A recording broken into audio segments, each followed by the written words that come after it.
رفعت الجلسة وانتهى الكلام، خلاص ما باقيش كلام.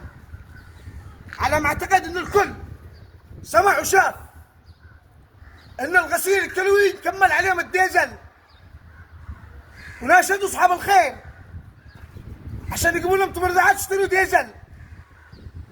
يا جماعه بالعقل، معقول التحالف القيادات حقنا من شرعيه وانتقالي ومجلس رئاسي ما عرفش يوفر حق اسم الغسيل الكلوي؟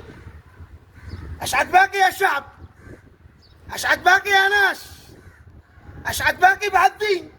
هذا كله الشغل معروف، كله دي سياسه، بيضيعوا الشعب كامل عشان السياسه. هذا كله دش يطلع بدل ده، وهذا الشيء يجي بدل ده، وهذا يفكر بالكرسي حق ده، ودمروا الشعب كامل.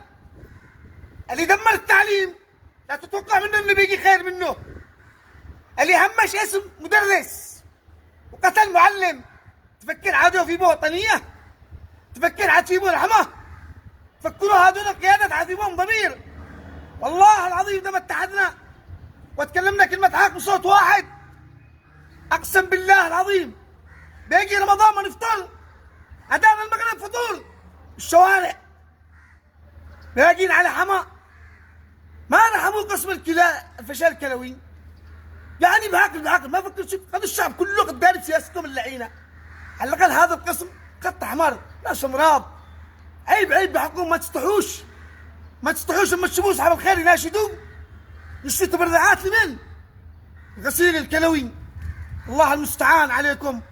كفايه سياسه، دمرتم شعب باسم السياسه، سرقتم ثرواتنا باسم السياسه، دمرتم المعلمين باسم السياسه، تاكلوا رواتب الناس باسم السياسه، تاكلوا الميناء باسم السياسه، تاكلوا النفط باسم السياسه. استحوا. اذا في بكم الاخوات رجوله، اذا كان في بكم الاخوات رجوله من صدق وتقولوا انكم قياده صح. اقل قيادي كان بيطلع بيناشد بيبيع رجال وقضي في الاخوه ما بيحتقم. اقسم بالله والله بتبيعوا سياره مصفحه، بتعوش تشتروا ديزل بتلحقوا الناس الامراض. لو انتم وطنيين من صدق، بس قد معروف الوطنيه للفقير والوطن لكم يا اغنياء. باسم الوطنيه والوطن دمرتم شعب، اكلتم ثرواتنا، يا سرق او يا اندال.